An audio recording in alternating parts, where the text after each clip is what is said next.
Assalamualaikum warahmatullahi wabarakatuh. Saya perwakilan dari kelompok 2 akan mempresentasikan hasil diskusi kami yang judulnya masuknya kembali ekspatriat atau reentry dan isu-isu karir.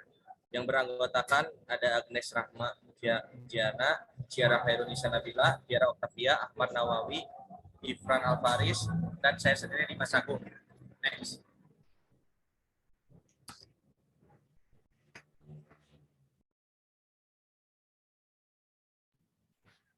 Masuknya kembali ekspatriat ke negara asal menghadirkan tantangan-tantangan berupa repatriasi dapat diserta dengan apa yang disebut reentry, shock atau kebalikan culture shock. Pada saat orang seringkali mengharapkan kehidupan di suatu negara baru yang berbeda. Mereka mungkin kurang menyiapkan diri untuk kembali ke negara asal yang mendatangkan masalah penyesuaian. Sebagai akibatnya, hal ini dapat menjadi suatu pengalaman traumatik untuk beberapa orang, bahkan lebih daripada yang mereka hadapi di lokasi asing. Yang selanjutnya akan dibacakan oleh rekan saya. Selanjutnya yaitu proses repatriasi. Biasanya dengan berakhirnya penugasan internasional, perusahaan multinasional membawa ekspatriat kembali ke negara asal. Meskipun tidak semua penugasan internasional berakhir dengan suatu transfer ke negara asal, beberapa ekspatriat dapat menyetujui untuk menjadi sebagian manajer internasional perusahaan multinasional. Dalam kejadian di mana suatu penugasan yang berurutan ini melibatkan ekspatriat kembali operasi negara asal. Hal ini akan dianggap sebagai hanya posisi lainnya daripada reentry atau repatriasi. Untuk selanjutnya akan dijelaskan oleh rekan saya.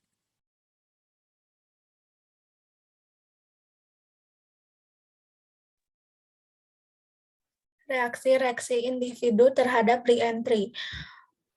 Proses reentry adalah suatu interaksi yang kompleks dari beberapa faktor. Mungkin untuk mengelompokkan faktor-faktor utama yang telah diidentifikasi sebagai moderator penyesuaian reentry ke dalam dua kategori, yaitu satu, faktor-faktor yang berkaitan dengan pekerjaan, dua, faktor-faktor sosial. Selanjutnya akan dibacakan oleh rekan saya.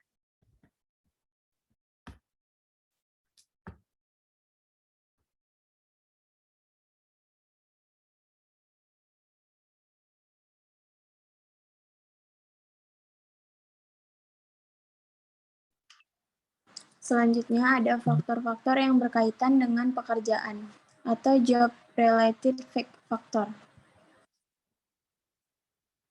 Ada keinginan karir. Ketika disurvei, para ekspatriat secara konsisten menyatakan dua motivator untuk menerima suatu penugasan internasional, kemajuan karir dan keuntungan finansial. Yang kedua ada penyesuaian kerja.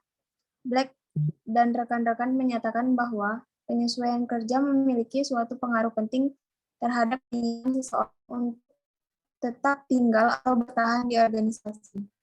Yang ketiga, ada hilangnya status dan pembayaran. Lazimnya, setidaknya hanya untuk PCN, penugasan internasional adalah suatu bentuk promosi. Hal ini membawa kebebasan besar bidang tanggung jawab yang lebih luas dan pada tingkat manajemen puncak suatu peran yang menonjol di komunikasi lokal.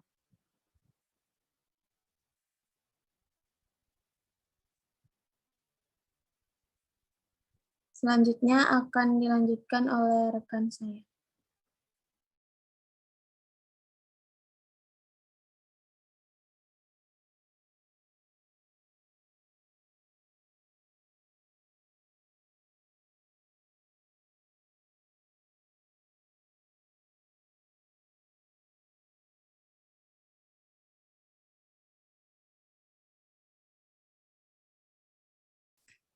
Pengaruh terhadap karir pasangan. Para pasangannya menghadapi kesulitan-kesulitan dalam memasuki kembali gugus kerja, terutama jika pasangan tidak dapat bekerja di luar negara asal sebelum atau selama penugasan asing. Tetapi sekarang ingin mendapatkan pekerjaan di luar, entah sebagai bagian dari suasana strategi reentry atau untuk memperbaiki keadaan keluarga.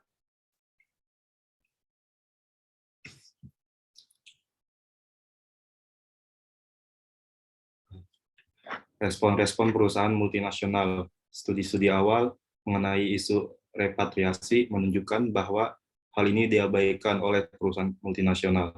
Misalnya, Mendenhall dan rekan menyimpulkan bahwa para profesional SDM Amerika Serikat tidak menyadari tantangan-tantangan yang dihadapi para manajer repatriat. Keadaan staf, cara di mana perusahaan multinasional menangani repatriasi memiliki pengaruh terhadap ketersediaan staf untuk kebutuhan saat ini dan masa yang akan datang. Posisi reentry mendatangkan pentingnya pengalaman nasional.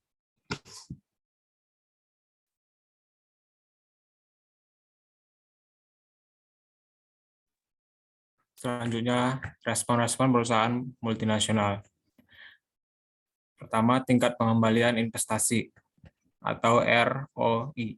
Jika memungkinkan, perusahaan-perusahaan multinasional berusaha untuk menempatkan para HCN untuk posisi-posisi tertentu, tetapi seperti kita bahas sebelumnya, tidak semua posisi dapat atau seharusnya di loakslisir.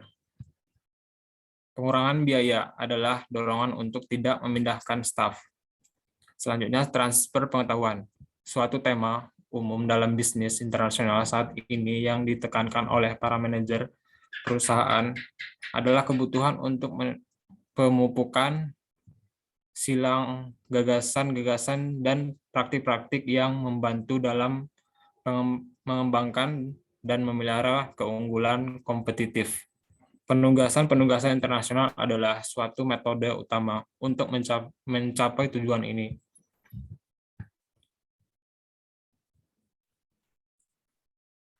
Selanjutnya ada merancang suatu program repatriasi.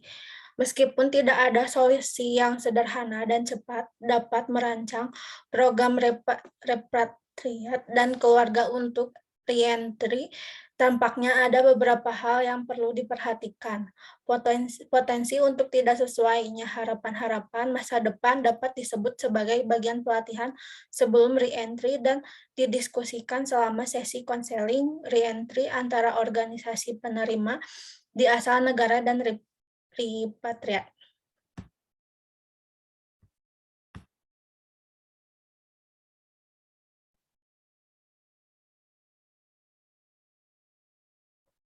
Berikutnya yang diliputi dalam program repatriat formal. 1. Persiapan relokasi fisik dan pengalihan informasi. 2. Bantuan finansial dan pajak. 3. Posisi reentry dan bantuan jalur karir. 4. Kejutan budaya. 5. Sistem sekolah, pendidikan, dan adaptasi. 6. Perubahan tempat kerja. 7. Manajemen stres, pelatihan dengan komunikasi. 8. Menetapkan peluang-peluang jaringan. Yang terakhir, membantu dalam membentuk kontak-kontak yang baru.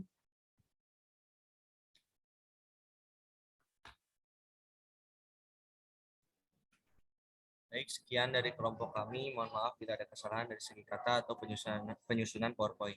Terima kasih. Wassalamualaikum warahmatullahi wabarakatuh. Waalaikumsalam.